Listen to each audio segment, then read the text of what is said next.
Students, आज हम आपके फ्यूचर परफेक्ट टेंस के बारे में रीड करेंगे। फ्यूचर परफेक्ट टेंस की शुरुआत हम करेंगे पहचान से।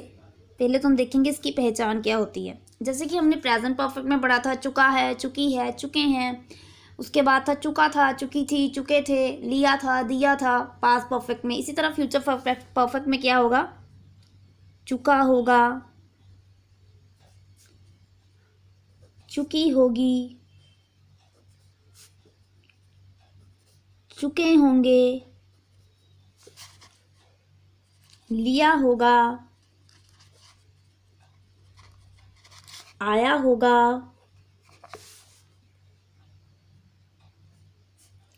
दिया होगा या फिर गया होगा, एटसेट्रा। ठीक है, तो हम शुरुआत करेंगे अफर्मेटिव टेंस के साथ कि अफर्मेटिव में किस तरह के सेंटेंस बनते हैं। अफर्मेटिव में सेंटेंस बनते हैं जे विल हैव और शैल हैव, साथ में थर्ड फॉर्म ऑफ वर्ब। अब फिर से वही बात आ गई कि विल हैव और शैल हैव कहाँ लगते हैं। तो हमें पता है कि हम विल और शैल को कहाँ लगाते हैं। हम आई वी के साथ शैल हैव लगाते हैं और ही, शी, इट, यू और दे के साथ विल हैव लगाते हैं। इसके साथ भी थर्ड फॉर्म ऑफ वर्ब, इसके साथ भी थर्ड फॉर्म ऑफ वर्ब। तो ये हो गया हमारा फ्यूचर परफेक्ट में अफर्मेटिव टेंस में हम कैसे करेंगे। अब हम इसकी कुछ एक एग्जांपल्स लेंगे। उसने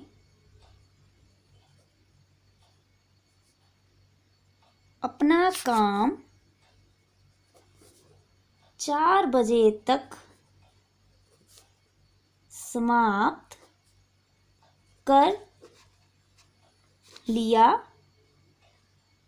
होगा। उसने अपना काम 4 बजे तक समाप्त कर लिया होगा। ही और शी, इसके साथ आ जाएगा विल हैव।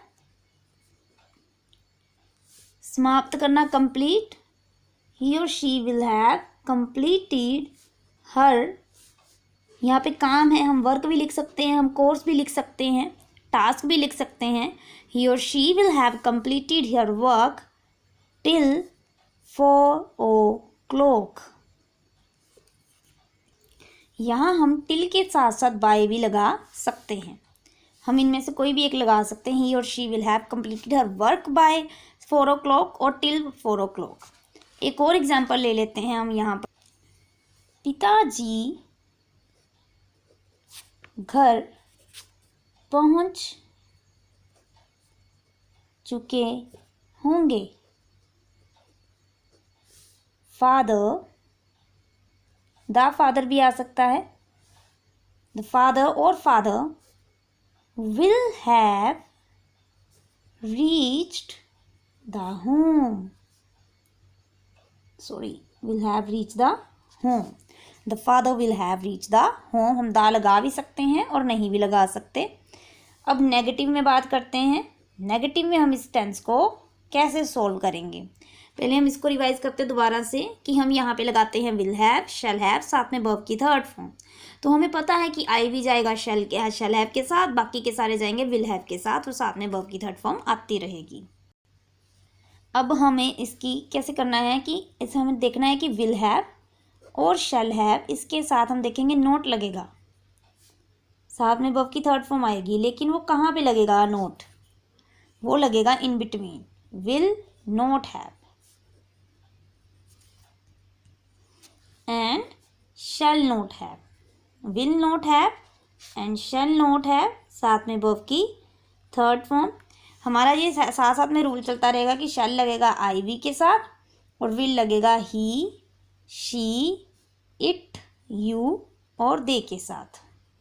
ठीक, उसके बाद हम अब इसकी एक एग्जांपल लेते हैं। जैसे हमने ये लिया था एक सेंटेंस, पिताजी घर पहुंच चुके होंगे। इसी को अगर हम नेगेटिव में करेंगे, थोड़ा सा मोल्ड कर लेंगे इस सेंटेंस को। पिताजी 7 बजे तक घर नहीं पहुंच चुके होंगे। तो हम इसको कैसे करेंगे? पिताजी 7 बजे तक घर नहीं पहुंच चुके होंगे। फादर विल, यहाँ लग जाएगा नोट, फिर आ जाएगा have reach the home by 7 o'clock। तो इस तरह से हम इसको सोल्व करेंगे ट्रांसलेशन के लिए। इसके हमारे वो रह गए सेंटेंसेस जैसे कि फिल इन द ब्लैंक्स, वो हम बाद में डिस्कस कर लेंगे। अब एक और एग्जांपल लेते हैं जिसमें कि थोड़ा सा इससे अलग ले लेंगे। आप एक एग्जांपल लेते हैं और, आप सोमवार तक हवाई यात्रा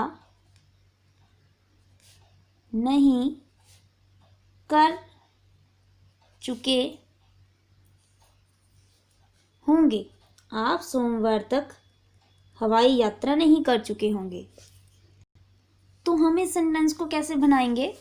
you will not have travelled, हवाई यात्रा यानी कि by air, travel by air by Monday. ठीक है, तो इस तरह हम इस सेंटेंस को बनाएंगे। और यहाँ पर हम मंडे में एम को कैपिटल रखेंगे। You will not have travel by air by Monday. अब हम इंटेरोगेटिव की बात कर लेते हैं। इंटेरोगेटिव में वही होगा, विल आगे आ जाएगा, विल हैव, शैल हैव आगे आ जाएगा, नोट वगैरह हमारा पीछे रह जाएगा। इसमें हम कैसे करेंगे? विल और शैल हमारा आगे आ जाएगा, फिर हमारा सब्जेक्ट आ जाएगा, फिर हैव आ जाएगा, साथ में वर्ब की थर्ड फॉर्म आ जाएगी, साथ में ऑब्जेक्ट आ जाएगा, साथ में क्वेश्चन मार्क आ जाएगा। तो इस तरह हम इसको सोल्व करेंगे। अब इसी सेंटेंस को हम उठाते हैं।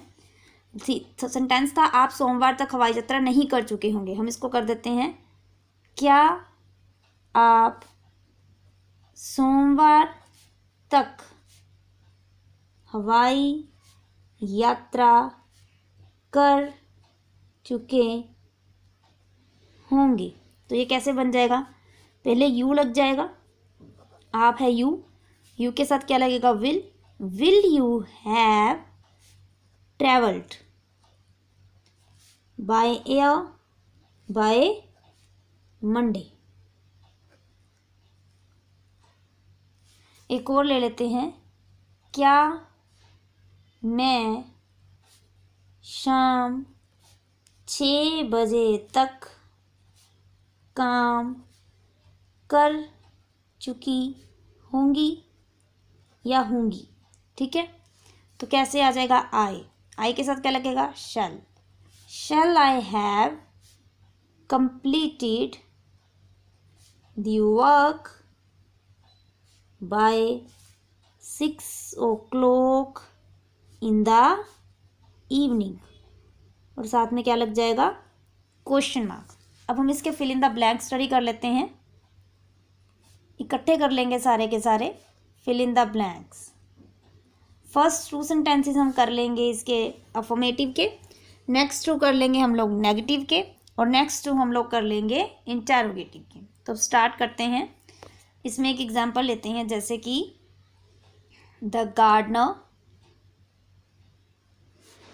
Dash water the plants. तो इसका क्या बन जाएगा? The gardener will have watered the plants. तो ये हमारी एक एग्जाम्पल हो गई। एक हम और एग्जाम्पल ले सकते हैं, आई डैश, साथ में लिख देते हैं सोल द सम्स। तो इसको कैसे बनाएंगे? I shall have solved the sums. अब हम लेंगे नेगेटिव में। नेगेटिव में कैसे हो जाएगा? द टीचर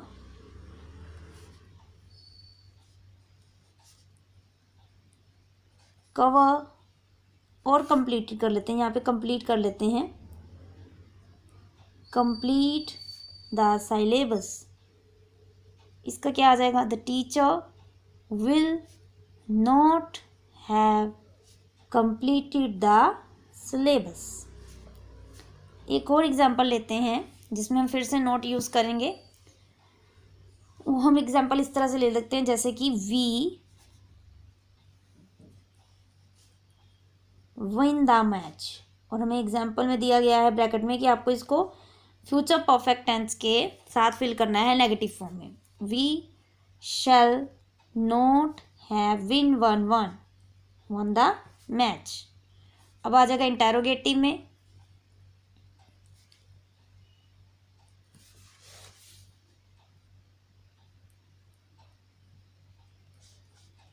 काउंटर होता है सामना करना,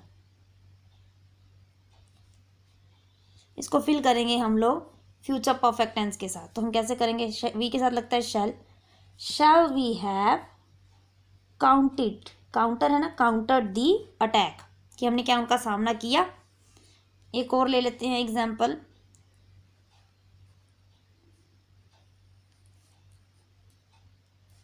फिनिश द सॉन्ग, तो क्या आ जाएगा, will you have finish the song, क्या तुमने गाना पूरा गाया, क्या तुम पूरा गाना गा चुके होगे। ठीक है, तो इस तरह से हमारा ये सेंटेंस बनेगा। तो इस तरह हमारा फ्यूचर परफेक्ट जो टेंस होगा उसमें क्या होगी पहचान, चुका होगा, चुकी होगी, चुके होंगे, लिया होगा, आया होगा, दिया होगा, गया होगा। अफर्मेटिव में विल हैव, शैल हैव साथ में वर्ब की थर्ड फॉर्म, आई वी के साथ shall have, he she it you they के साथ विल हैव साथ में वर्ब की थर्ड फॉर्म लगेगी। और हम इसके सेंटेंसेस को इस तरह से मेक करेंगे, जब हम नेगेटिव में जाएंगे तो विल नॉट हैव लग जाएगा, शैल नॉट हैव लग जाएगा। इट मीन्स विल हैव और शैल हैव के सेंटर में क्या आ जाएगा, नोट आ जाएगा। इसके बाद आता है अफर्म इंटेरोगेटिव की बात। इंटेरोगेटिव में क्या होगा, विल और शैल आगे आ जाएगा, subject then have plus verb की थर्ड फॉर्म प्लस ऑब्जेक्ट और देन एंड में क्वेश्चन मार्क वाला जो सेंटेंस रह जाएगा। तो इस तरह से हम इसके सेंटेंसेस को मेक करेंगे। आई होप कि आपको ये समझ आ जाए, क्योंकि ये बाकी सेंटेंसेस से थोड़ा सा टिपिकल है, और इसको अच्छे से समझने की कोशिश करना और साथ में इसकी कुछ एक एक्सरसाइज को प्रैक्टिस करना, जिससे कि आपको जो अच्छे से क्लियर हो जाएगा।